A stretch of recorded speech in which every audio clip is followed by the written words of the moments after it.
So if you run Facebook ads and your ROAS has suddenly dropped off a cliff, you're not losing your marbles. Meta's completely changed the game, and if you don't adapt, your account will be bleeding profits out the back door. So my name's Paul, I own one of the fastest growing digital marketing agencies here in the UK. And in the last 12 months alone, we've generated over £25 million for our clients just using paid ads. I've personally audited over 50 brands in the last 6 months that have reported performance dropping off a cliff. And this is all since the big update last summer in 2025 called Andromeda. But do not worry, this is not the end, this is an advantage if you know what to do. And in the next few minutes, I'm going to walk you through 6 simple steps of how to scale from 0 to 3k a month in ad spend all the way to 100k plus. And at the end, I'm going to walk you through a client that spends exactly that, so you can see how this has worked for them. Step 1, aka day 1, is the setup in a beginner account. And if you're starting from scratch, don't overcomplicate it. Day 1, create a simple prospecting campaign with 3 ad sets. Ad set number 1 has got to be 100% broad. You're not targeting anyone. You're letting the AI find your audience through your creative. And ad set 2 and 3, interest-based, niche competitors or smaller brands in your space. And these interests, they're definitely not your scaling bike, they're the stabilisers for your first campaign. They simply guide the pixel whilst it learns. Your long-term goal is to go broad. Step 2, up to 3k per month, $100 or £100 or euros on your ad account. Once you're spending around 3k per month, the biggest mistake that Meta makes is overspending on people that already know your brand or have already bought from your brand. So split it early. Prospecting needs to be new customer acquisition. You can do simple things like importing your Klaviyo list to do this. Then add a separate retention campaign which targets previous customers only. Step 3, 3 to 10k a month. Here we're going to introduce what we call at PDM, the tree system. Every time you launch a new batch of creatives, you launch a new ad set, aka a branch to your tree, instead of constantly playing around with the previous one. Let's say you have 4 new creatives that you want to test in your campaign. That will be the second branch.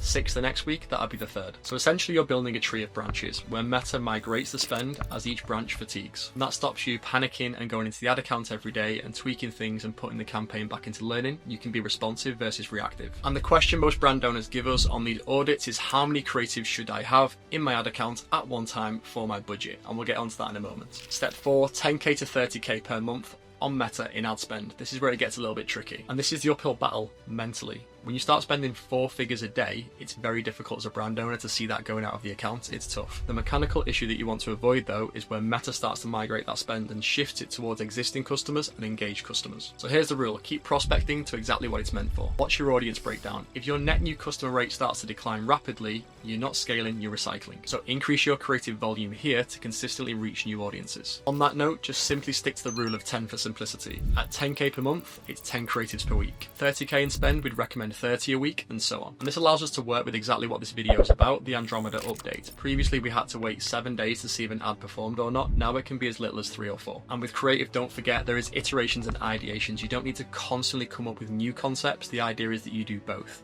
You come up with new concepts for ideation and you iterate on winners. Step 5, 30k to 100k in spend. This is where things get aggressive. Past 30k a month, you need to add more retargeting so your prospecting doesn't cannibalize everything. A typical setup here would be to add 2 audiences to your retargeting campaign. Last 90 days add to carts and last 30 days website visitors. And here's the big one, the campaign roadblock where people think things just break, but they don't. In your tree, aka your campaign, one ad set, aka your branch, will get all of the spend and others don't get tested. So temporarily set up your ad set spending minimum for up to 7 days. Roughly 1 target CPA per day just to force testing. And step 6, the final boss, scaling past 100k in ad spend per month. Now if you're pushing past 100k per month on Meta in ad spend, you need to focus on 2 things. Creative volume and control. And again, the rule of 10,000. For every 10,000, we add 10 extra ads per week into testing. So if you go from 100 to 110k in spend, you would need to add 10 more per week into testing. So let's say you're spending 500k on Meta. At that sort of level of spend, we would recommend around 50 new creatives per week into your testing campaign. Now we're going to step into control. Start testing cost caps, day parting, and incremental attribution. Because at this stage, platform attribution starts to get messy, no matter how well optimized your triple whale is. This is an example of a client of ours who's managed to maintain performance with these updates whilst others panicked. The brands that win after an update like this are the ones that build systems, not chase hacks. So the purpose of this video is that you can go away as a founder and create a step-by-step checklist on how to scale your Meta account. I'll put the breakdown in the description below. And every week we're going to be releasing new videos and new tips on how to scale your business profitably. So if that's what you're here for, hit subscribe and I'll see you on the next one.